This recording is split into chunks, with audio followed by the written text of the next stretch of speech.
Hi, everyone. Tony Martinez here with the CDPE, and welcome to our monthly coaching call. Today is July 27th of 2023, and I'm excited about this round. We just introduced this a month ago, and I'm already sensing that there's excitement about this additional level of support that we're providing because this is geared toward members only. Something I wanted to point out, and I'm a very direct person that works for me and sometimes against me. But when I put in perspective what we offer as a membership, the membership fee for the CDP is still $99 a year. That's the same price that it was when it was first launched all the way back in 2008. Now, I'm not a math whiz, so I had to get my calculator out, but that works out to 27 cents a day. 27 cents a day to have access to, I believe, a plethora of different items. But if you just took this coaching call alone, I think that the value is definitely there. The biggest challenge I have that ultimately, no matter what I present, what I do, it's really up to the individual CDPE members to implement this. Because we're all independent contractors, we're all responsible for growing our own businesses. So I just hope that you will take this information and do something with it, because we do see a need. Without a doubt, there is a need. The numbers are growing.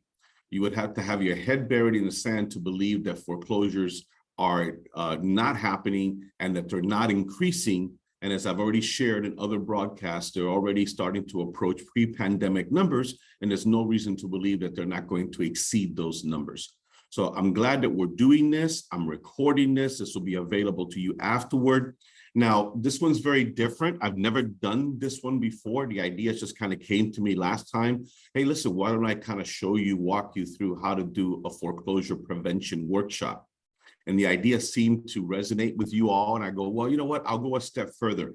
I'll show you how to do it. And I'll even provide the PowerPoint presentations for you. So yes, you guys will be able to download this presentation after the fact through the back office so that you're not starting with a blank sheet of paper. Does that make sense? So if that's a good thing and you guys are excited about what we're doing, can you post something sweet, a smiley face, do something in the chat room, share some love, something that says that what we're doing is resonating. Now, I'm not saying that this presentation is the do-all be-all, but let me tell you how I work. I can't stand a blank sheet of paper. When somebody comes to me all the time and says, create a flyer, create this, my head explodes. But when somebody gives me a template, I can build on it. Does that make sense? So all I'm doing is providing you guys with a template. And if you were to tell me right now, do a presentation right now in front of a group of distressed homeowners, I would use the same one. Now, we're different in how we present it. There are some folks that have to read off of every single line off a PowerPoint. I wouldn't. I use the PowerPoint as a reference, but you know what? I think what's important is if you decide to go this route, that you practice this, that you practice and you role play and you rehearse it so that the very first time you do this, it's not with a live audience. Do you understand where I'm going with this? Make your mistakes with your family members or a group or something. Let them give you some feedback so that they can go ahead and say, you know what, I didn't feel it. That didn't work for me. So let's just go ahead and begin with the beginning. So here's what again, I don't know how many slides I have here. Maybe it's 20 or 30 slides, but I think there's a method to my madness and how I present this. The very first thing that you need to decide to do is, are you doing this live and in person, or are you doing this virtually? You could do both. I have combined both. Now, there's pros and cons to both. I used to believe that there was a time when people that were going through a difficult situation wanted to keep it private and wouldn't want to be in front of a room with a bunch of strangers discussing what's going wrong with their lives. But people do go to these events. I've become a big fan of the virtual for so many reasons. You don't get it's conflicting, it's too far, or the weather is bad, or it's too hot, it's too cold, any of this stuff. So you may want to try it initially on a virtual level. Now, another advantage to doing it virtually is that you can record it. Let me kind of give you some perspective. For this call, Just should go to show, we have almost 2,000 active CDPEs right now across the country. These are card-carrying, dues-paying members. Of that many, after emailing and everything else, only 90 or less actually register for this class. So it kind of gives you a perspective to say that everyone's always screaming, give me more. And when you present it, they don't necessarily take advantage of it. Of the 90, there's 27 on the call right now. So when you put together a Zoom class, if you want to have 10 people on that class, in that class, you better get 40 or 50 registrations, because the vast majority of the people will not show up. Does that make sense?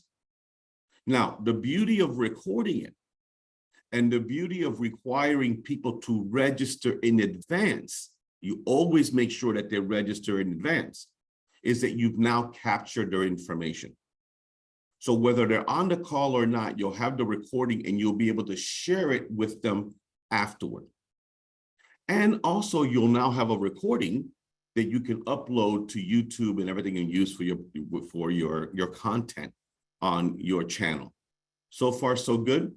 Now, notice it doesn't say sell your house. It doesn't say short sale. It doesn't say any these things. You know why? They wouldn't show up.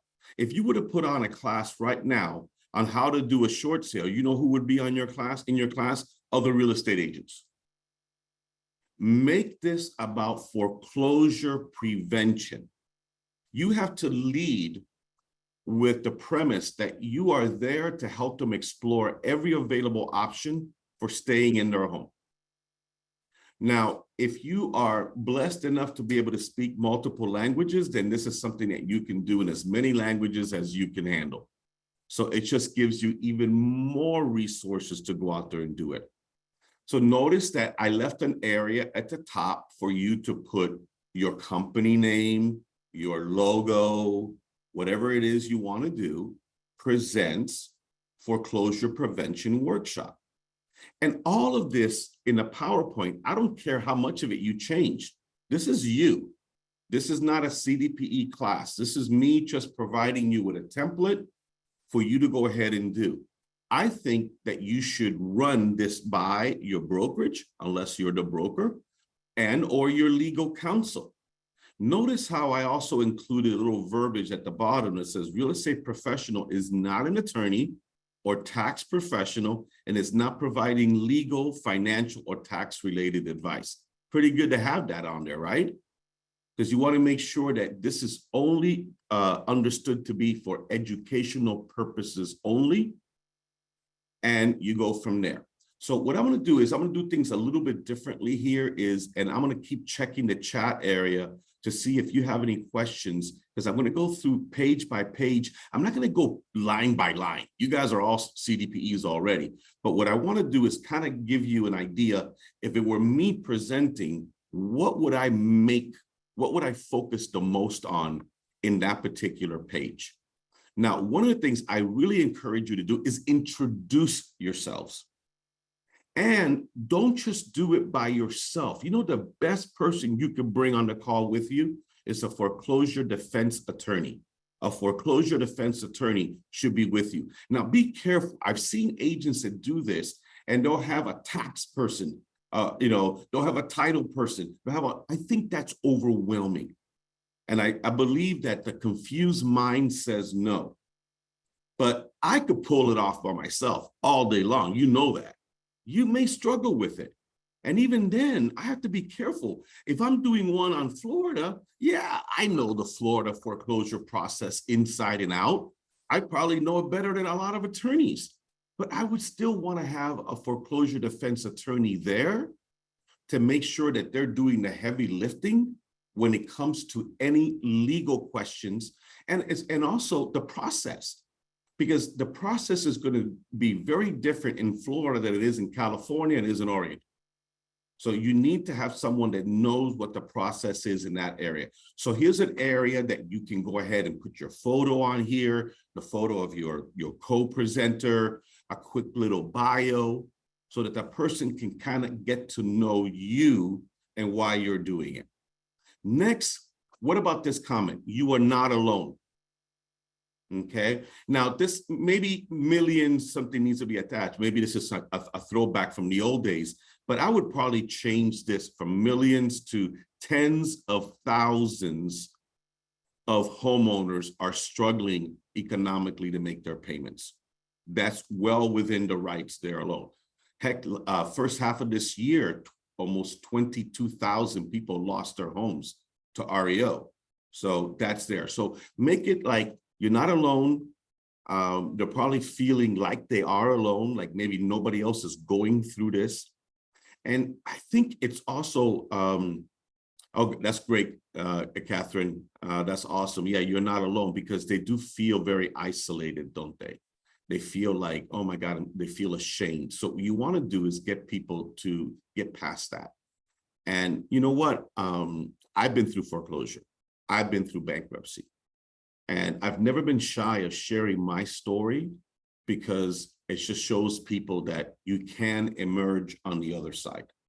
And I think how you convey yourself in this presentation, if they see dollar signs in your eyes, if all they see is you trying to take a listing, they're going to see right through that, and they're going to turn you off immediately. But if you truly are having a heart to serve, and that's how you're conveying yourself, you have that empathy, I think it's going to go a long way. Knowledge is key. Know your options. The vast majority of individuals going through foreclosure have no clue what their rights are.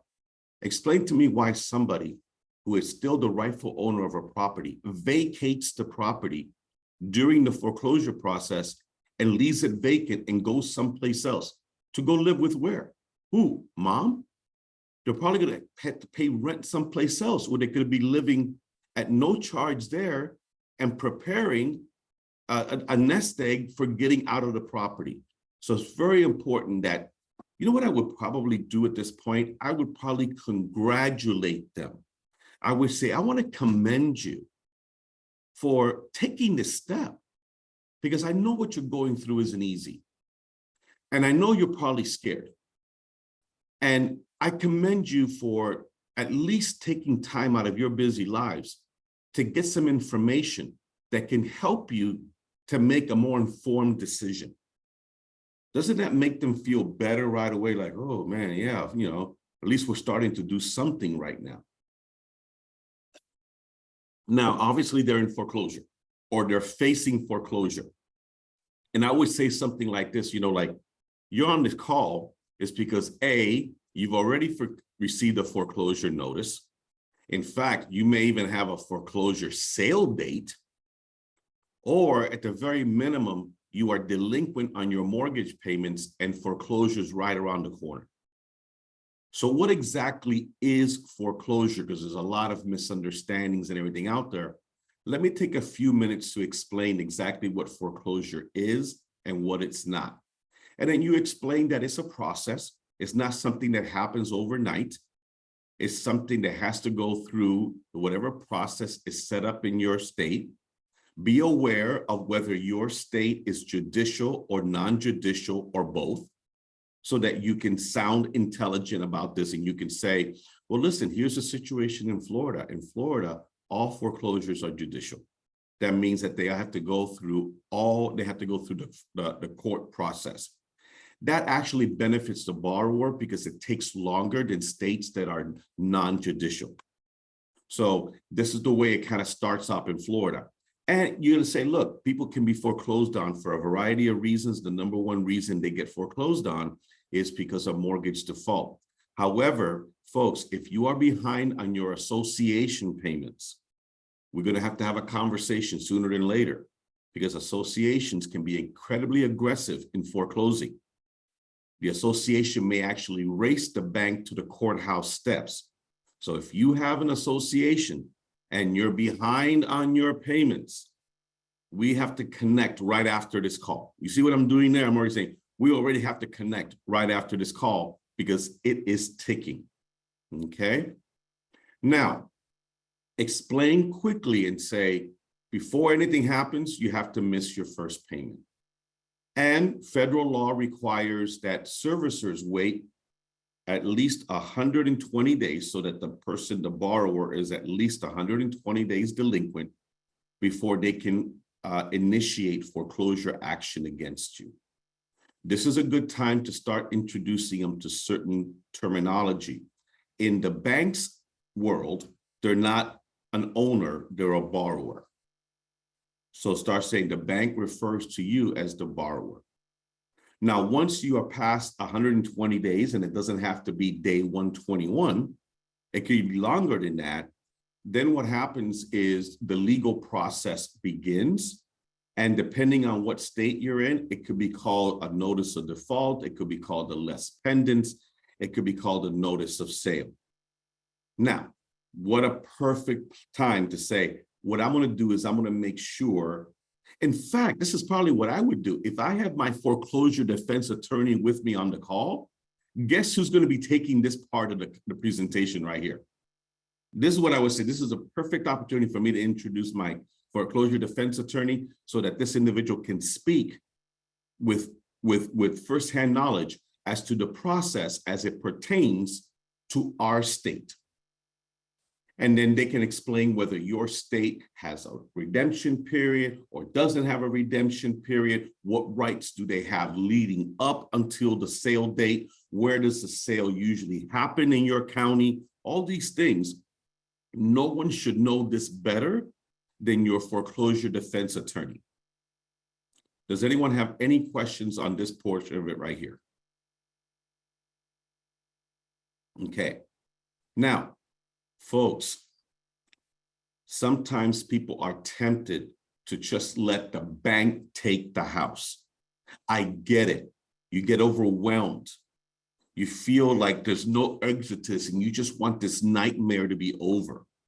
But please, I need you to understand that foreclosure can come with some grave consequences.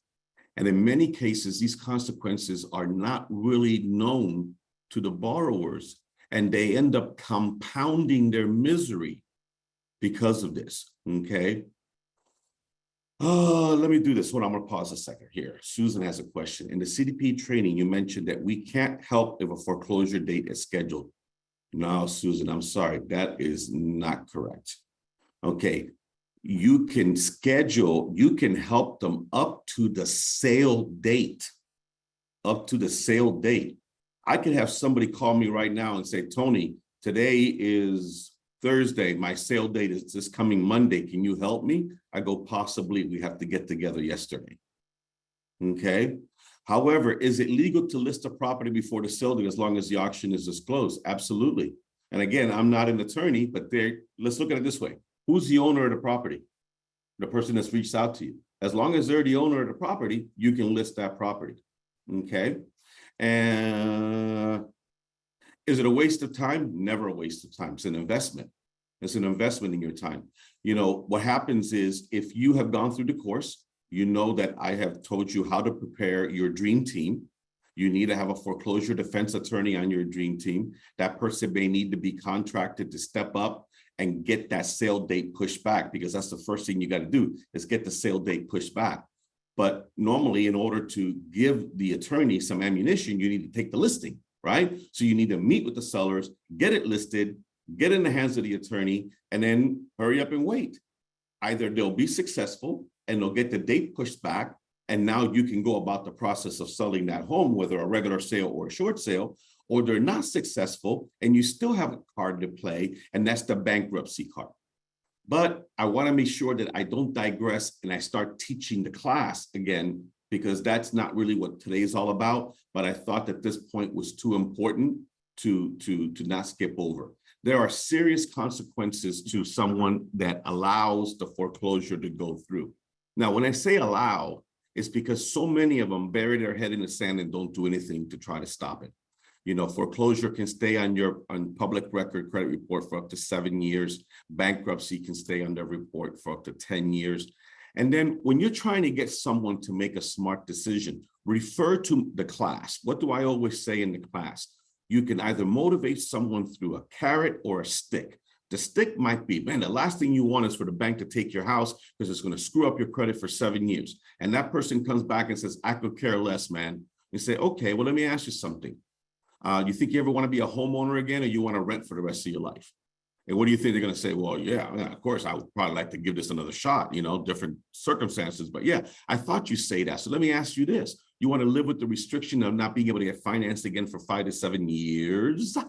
Or would you like to have the option of being able to get financed in as little as 2 to 3 years if you let me help you with the short sale? So what happens is carrot or the stick. But what you want to get across, don't gloss over this. You got to try to scare them into action. And you got to put some emotion behind it. Man, if you're one of those Bueller type speakers, have somebody else do the class. Because if this is going to be like, well, foreclosure can remain on your credit report for up to 7 years. Okay, look at me. You know that foreclosure will stay on your credit report for up to 7 years? There's a difference, right? And your dirty laundry is disclosed, because every time going forward that you go fill out a 1003, there's going to be a question on there. Have you ever had a foreclosure or deed in lieu?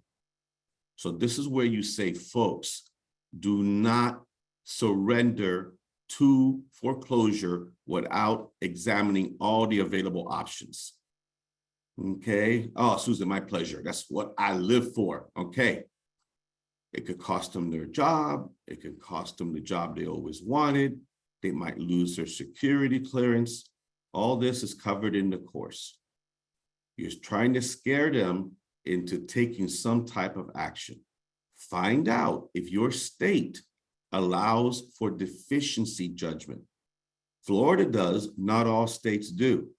So what does that mean? It allows the bank or banks to go after the borrowers after the fact. They lose the home, and after losing the home, they can still be sued to recover the losses from the bank. That's heavy duty. Okay. Now, tax liability. There's going to be a tax liability, probably whether it's a short sale or not. What happens is if the bank loses money. Okay, so here's the deal. Let me clarify this.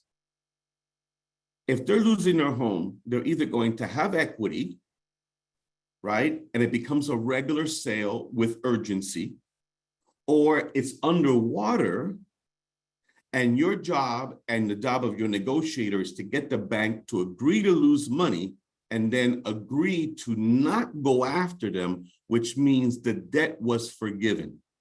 When there's forgiven debt, there's the potential for taxable income. And it's at a federal level and potentially at a state level. All you want to do is mention that they really need to sit down with a qualified tax professional. This is the content right from the class. You know what I would recommend that you do? Don't use it. Because then they're going to start asking you tax-related questions that you're not going to be able to answer.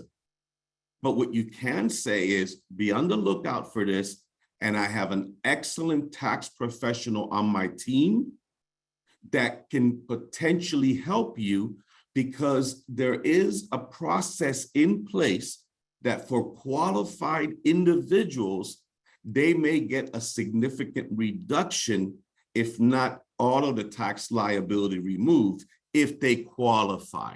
You see how easy it was to explain that? You start to become an expert on this here, now you're in trouble. Now you've kind of like stepped outside of your lane. All right, let me stop there for any questions you might have. We're good? All right, then say, all right, so foreclosure is not the only option.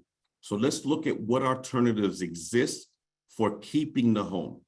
Now you can change this to keeping your home or staying in your home, whatever you want to do. I'm not going to go through this in a lot of detail, folks. Remember, we're talking to the choir here. You guys should know all this. But you could say, well, one option is reinstating the loan. And this is usually something that's potentially viable for someone that's not too far behind. So let's say you're only a couple of months behind on your mortgage right now. And the reason you're behind is because you lost your job, okay? Well, you found another job, and a friend or family member is willing to go ahead and loan you the money to get caught up, or you had the money in savings. Well, you're golden, folks. because you should be able to just contact the bank and find out how much is owed and by when the money needs to be there. And all you got to do is wire the money in there. And chances are, if you're only 2 or 3 months behind on your payments, you're not even in the foreclosure process yet. You're just in the delinquent process. And always state that these are things that they must do for themselves, and say, what I'm about to show you are things that you can take action yourself right now, because reality is I really can't do this for you. I'm not supposed to be on the call with the bank trying to negotiate the loan for you. That's not what a real estate agent is supposed to do. Forbearance is about a payment plan. Now, banks have their own internal forbearance plans, and then there are the federal ones or potential state ones, which honestly, I need to look more into this to find out if they're even viable anymore. I believe all of those have expired. And if anything, people are cycling out of them right now. But nothing stops a bank right now from potentially working out something with you. So this is the example I've always used. Let's say you fall 4 or 5 months behind on the payment and you owe $6,000, you owe $7,000. And you got this behind because you lost your job. Well, now you found another job. In fact, it's a really, really good job. You're excited because based on this new job, you should be able to afford your payments going forward, but you owe $7,000. You don't have the $7,000 in the bank. You don't have a friend or family member that can loan you $7,000. So what do? You call the bank and explain your situation and say, is there any way you would work with me so that that $7,000 can be paid over a period of 2 or 3 years? And that's what the typical forbearance agreement is. Now, when the bank agrees to do it, it's because they've looked at the finances and they said, okay, well, tell me about your situation, and say, well, listen, Tony, you know that your payments are currently $1,500. I mean, the ones you're not making are $1,500. But the minute we tack on the prorated amount of this owed, your new payments are going to be $2,200. Can you afford $2,200 a month? And that's the process of forbearance. Again, you do not negotiate forbearance agreements on behalf of these folks. You're pointing them to see if there's an option. Now, what do you think the first two have in common? That if they don't have in place, it's probably not a viable option. Who can answer that question? In other words, as you're talking to them and say, one of the key things to keep in mind for you to even consider potentially doing option one or option two is you must have a what? Source of income. See, if the folks are unemployed, how are they going to get the bank to work with them on a forbearance agreement if they can't prove that they can make the payments, right? So that's a critical thing. So it's not just, do they have a JOB? It's, do you have income coming into the household that can be used to qualify for this? Refinancing is usually right off the table because they're already behind on their payments. The minute that they're behind on their payments, they're not going to get a refinance. So occasionally there's someone that right out of the gate found out that they're going to be laid off in 3 or 4 months. They're not yet late, but they're already planning ahead, and that may have crossed. It's there just for informational purposes, but I think I've yet to help someone in the situation, because the vast majority come to you when they're already months late, or they already have a foreclosure notice, or worse yet, they have a sales notice. Modification, or a mod. There's not a lot of motivation for the banks to do these right now because there's no governmental pressure, but they do them. But once again, do they have a source of income? If you're asking for an MOD, do you have a JOB? You do not negotiate modifications. In fact, I believe federally, if not on a statewide level, you have to have a mortgage license in order to even get paid to do mortgage modifications. This is something that should be turned over to foreclosure defense attorneys. You know, when you have a foreclosure defense attorney on your team, they become a valuable resource. And most, if not all, foreclosure defense attorneys that are worth their salt and want your business will agree to a 15 or 30-minute Zoom or in-person consultation with your prospects. And during that conversation, the attorney knows exactly what to ask. And the attorney at the end of it can say, folks, I think you are definitely candidates for a loan modification, and I have no problem helping you. Here are my fees. Let's get you started. Or more honest than not, they'll say, you know what, I'm sorry. Given your situation with no income coming into the household, It's impossible to get the bank to go ahead and approve to working with you. I think your best course of action right now is to exit with dignity. And you have equity, so let this agent that refer you list your property for sale. Or you're underwater, not a problem. The same agent that referred us is a short sale expert, and they can help you through that process. This is how you and your foreclosure defense attorney work together. Okay, Susan says, my biggest challenge is to find a good foreclosure defense attorney. Can you recommend one? See, it's on a state-by-state level because they're licensed in the individual states. What I recommend that you do is use our private Facebook group. Even if you can't find something via Google, go into our private Facebook group. You should be a member of it and say, I'm in this state. Who do you know that's in this state that is a foreclosure defense attorney? And the community is very, very good about sharing that. Or you may just have to just Google people. And what tends to happen is that usually someone that does bankruptcy also does foreclosure defense. And I would want to know, what do you do the most of? If 99% of their business is bankruptcy, then I probably wouldn't bring them on in my team to handle the foreclosure defense part of it. Also, when you introduce your foreclosure defense attorneys to your clients, no, I negotiate in advance with any foreclosure defense attorney that I'm going to work with, that if you want to be on my team, you have to make a short Zoom or in-person consultation available at no cost. And they must know that if the alternative is to sell the property, that they must turn them back over to me. Now, in fact, you know where it gets complicated is, let's say, for example, you get hired, you bring a client to a foreclosure defense attorney, and the foreclosure defense attorney is contracted to buying time. And they're paying the customer's paying monthly to keep the wolves at bay. Well, that could last 6 months, that could last a year. You want to make sure that you never lose contact with those customers. Because when the time comes that they run out of time and that property needs to be listed or should be listed for sale, you need to be first in line. And your foreclosure defense attorney should always have your back. Their record should indicate that that person was referred by you.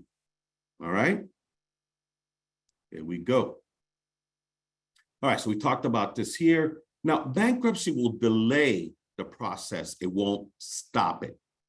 So what happens is, and we use this tactic all the time, when you're nearly out of time, you got hours before the sale date or days for the sale date.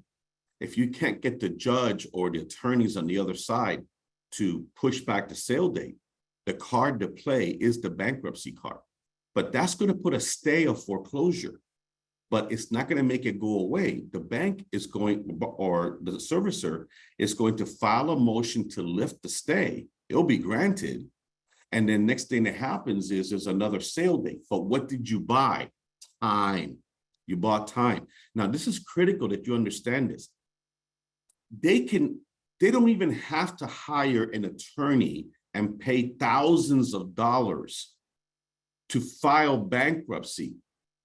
They should be able to walk in right to the bankruptcy court, fill out the bare minimum paperwork, and file what is really known as a shell or skeleton bankruptcy. Pay the fee, get the bankruptcy filing initiated so that they can race over to the foreclosure window and get it stamped before the auction time. And that stops the process. Verify everything I'm saying with a bankruptcy or foreclosure defense attorney. They're all going to say, the man knows what he's talking about. He's absolutely right. Now, there's downsides to that, right? That will show up as a bankruptcy under a record. But it's still usually preferable to having a foreclosure under a record. Now, here's the thing.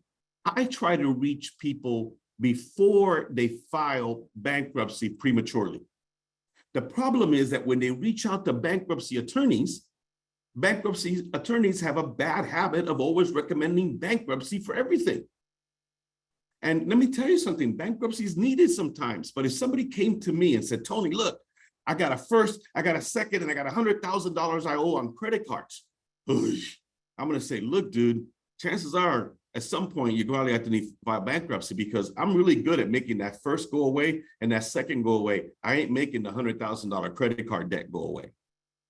But if somebody simply has a mortgage issue, that can go away through a short sale or a regular sale, and that person never ever has to file bankruptcy and never has to deal with the consequences of having that on their credit report for up to 10 years.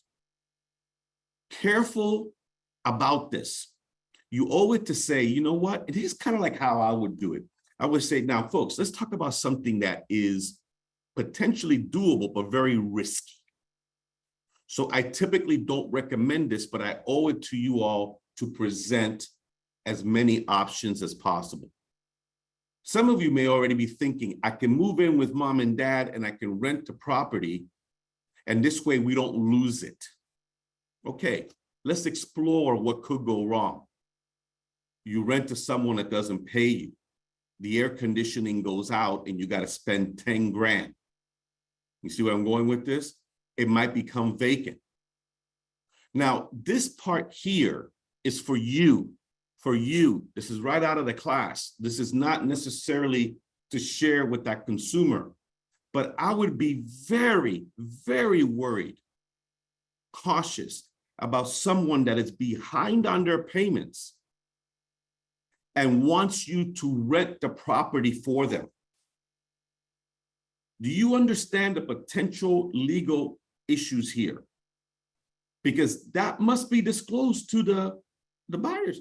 I mean, the tenants. Think about this. How many people right now are renting properties right now, and they have no clue that the owners are in foreclosure and that the owners are in default? And when are those tenants going to find out? When there's a knock at the door. So let me give you a tip right now that's worth more money than you can imagine. And you as a broker owner out there, you're going to say, Tony, thank you. Do you require that your agents in your office, when they're working with a tenant, you know how the tenant has to jump through all these hoops to get the landlord to approve them? Prove to me you make your payments. Prove to me you're on time. Prove to me you never got evicted. Prove to me you don't got a criminal record. When does a tenant ever say to the landlord, prove to me you're current on your mortgage? And should they? Yes, they should. Because it's going to come back at you like you can't imagine. You represent that tenant, and 3 months later, they're getting a foreclosure notice. Who do you think they're going to go back to first?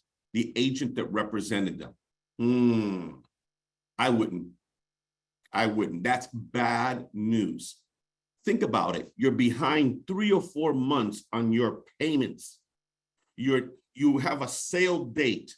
What are you going to do with this money you're getting from this tenant? Is it going to go to pay off that mortgage? Probably not. Are you going to be rent skimming? Are you going to be collecting the rent payments from these tenants and pocketing it and never even so much as sending the money to the lender? I don't want to be complicit in that at all. It is a requirement. You guys look sharp, but it isn't in most states. Awesome.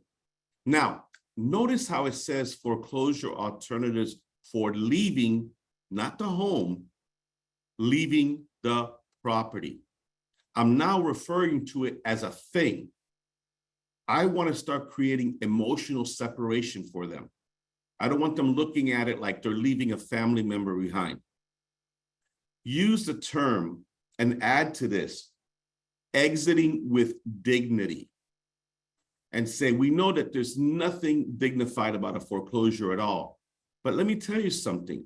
When you've done everything you can to save your home and it's just not an option, exit with dignity by selling the home. And if you have equity, it's actually just a regular sale with a sense of urgency. And then what you as a real estate agent needs to do is make sure you're working with your title company, you're doing the lien searches. You want to make sure you're asking questions like, did you ever do a modification?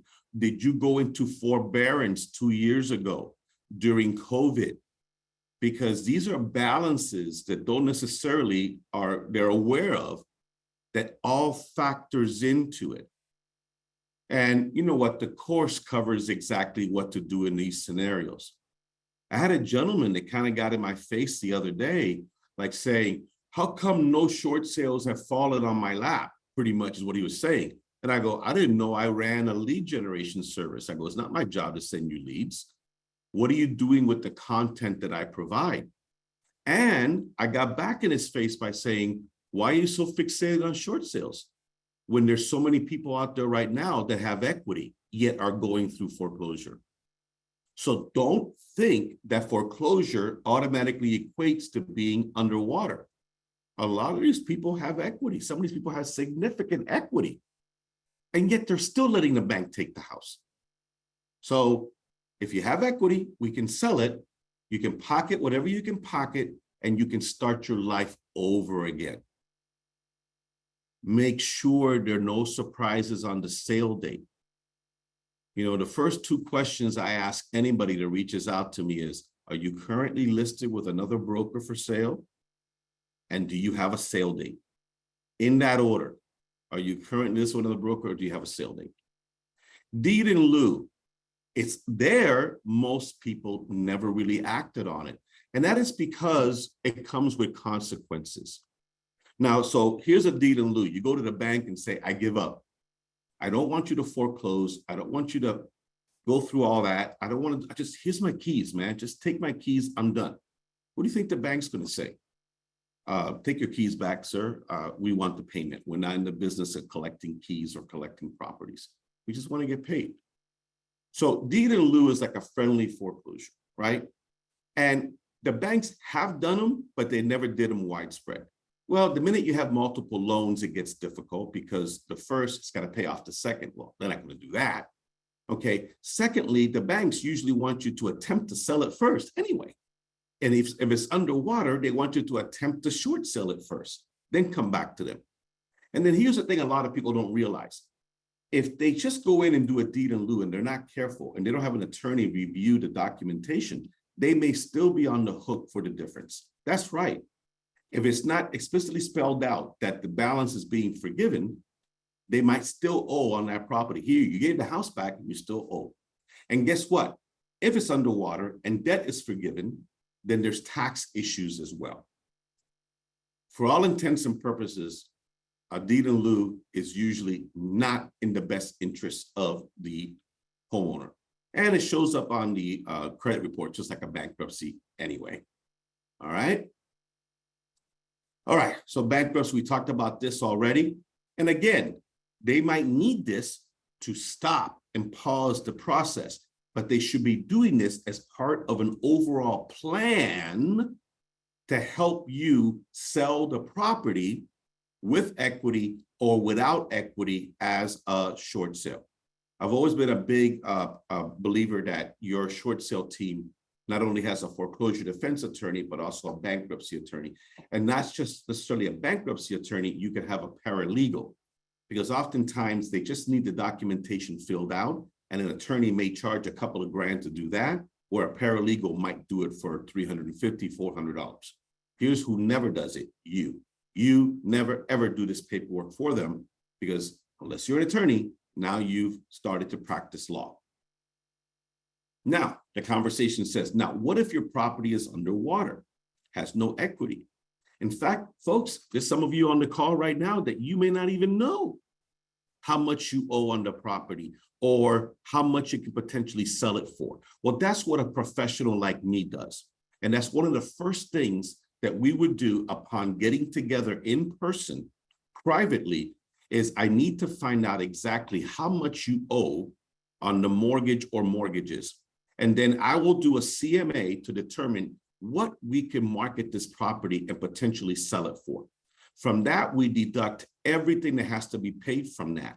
Any outstanding liens, any mortgages, any closing costs, and any professional fees involved in the sale of the property. If there's money left over, that is considered a regular sale, which is truly a blessing, so long as we can get it done before the sale date happens.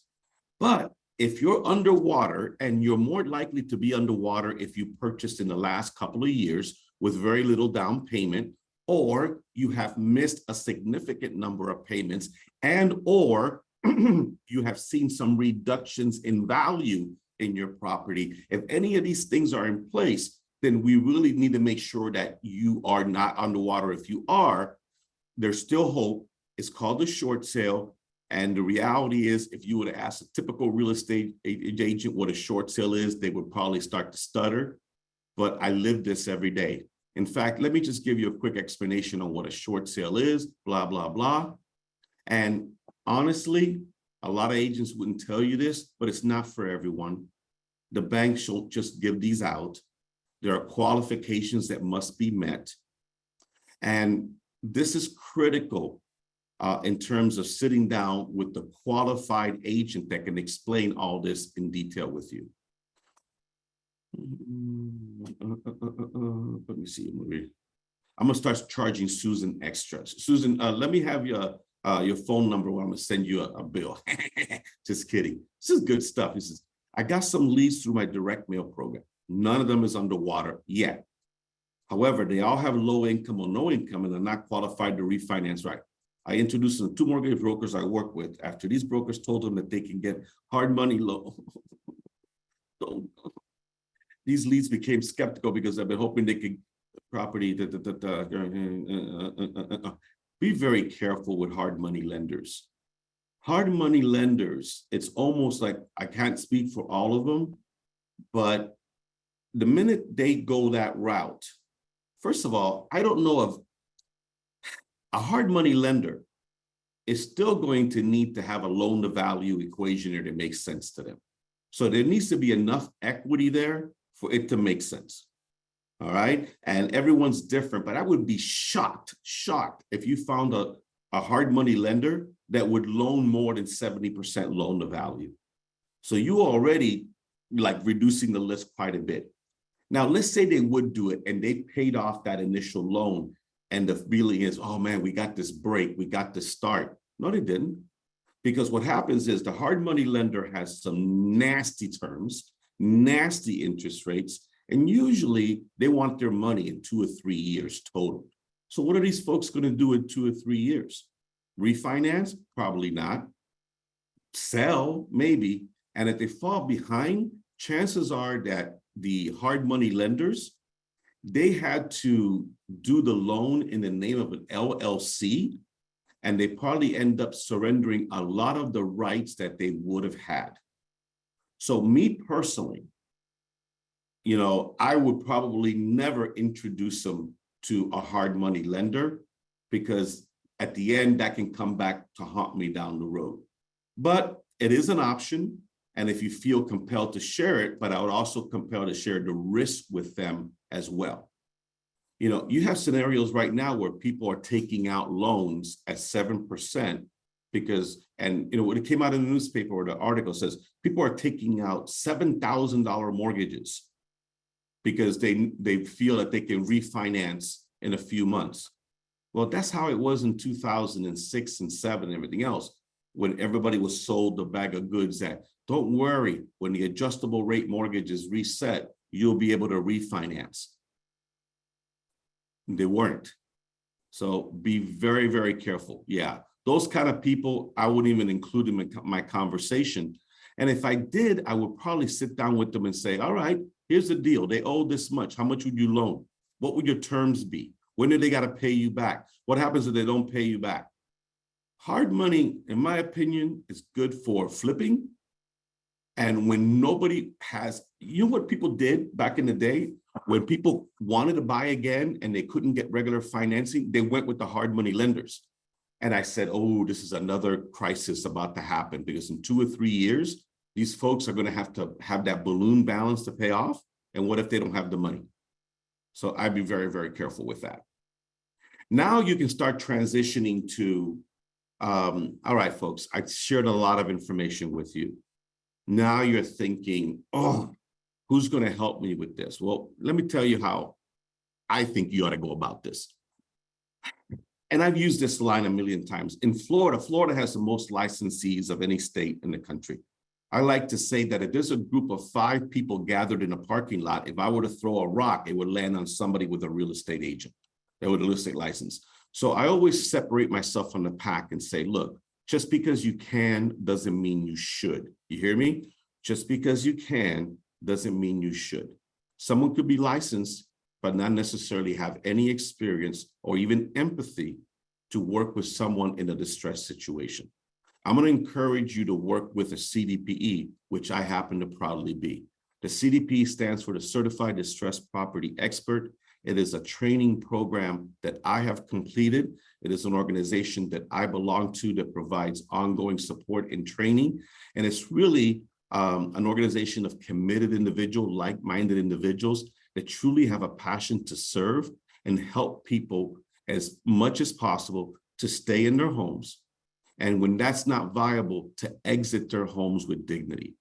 I'm proud to be an active member in the CDPE, so I would love the opportunity to use my experience and my training to sit down with you individually and see if we can't come up with a plan. And then you go ahead and say, let me go ahead and open up to any questions that you may have at this point. Always have a next step. The next step is a private consultation. This is where you can say, hey, folks, reach out to me. And when you're doing this call right now, it's hard to monitor the chat along with people asking questions. So if you have a team member, if you have someone on your partner or something that is handling the questions, and little things like, for example, when you do Zoom, make sure that you turn off the disable annotation for others, because what happens is you're marketing this to the public, you're putting on this very serious class, and someone will start drawing some graphic images on your Zoom. That happened to me. So, and I learned the hard way, disable annotation for others under more. And so you learn these things, right? And you learn that someone is going to be having their camera on, doing things that they shouldn't be doing on the thing. And I'm so focused on teaching it, I can't watch that. So you have a second person that's monitoring that, that's muting people that won't shut up, that's shutting down cameras and all that, so that your presentation could be as clean as possible. It says, Debbie Wright, I have not been successful finding a foreclosure defense attorney in Chicago area who is interested in a short-term solution. So I'm running to keep homeowners. Yeah, like Debbie's become so good at this that they're out there. It's just that you may have to go through 20. And you know why you should go through 20 foreclosure defense attorneys? Because you may choose to work with one or two. The other 18 can send you business. One of your primary sources of business should be foreclosure defense attorneys, because you ask them a question. Hey, look, when you've done everything you can to help somebody stay in their home, when you've done everything you can to help somebody modify the mortgage and they didn't qualify, what do you do when you're done? Send them to me. Okay. All right. That's my message and I'm sticking to it. Was this at all valuable to you folks? Does this kind of make sense at all how I did that? Any questions or comments? You want to unmute yourself now and ask away. Thank you, Meredith. Thank you, Scott. Yeah, I mean, this is what this is all about. By this evening, I'll have the recording up. I also will have the presentation. It's going to be, everyone's going to get an email and we'll show you where it's at, but it's going to be in your back office underneath where it says class resources. There's an area that says homeowner presentation. I'm going to put that in that area there so that you can go ahead and do it. Thank you, Bob. Good to see you, my friend. I'm coming out to California soon. We got to get together. All right. Well, listen, I think I'm done unless there's any other questions here. All right, folks. Keep going, keep learning, keep growing. Thank you for all you do and for supporting the CDPE. And any questions, write to support@cdpe.com. Oh, I got some good news. I was talking to my associate, Brandon, and if you're a CDP Advanced member, I think the next campaign or the one after that, we're going to do it all about the foreclosure prevention workshop. So we're going to create the collateral and everything else. We thought, why not? Why not do one campaign that's all about the foreclosure prevention workshop? So if it's not the one that's coming up, now it won't be August because that one's already done. It'll probably be September or October. So look into the advanced program if you're not a member of that. All right, everyone, take care, stay safe. Talk to you soon. Bye-bye.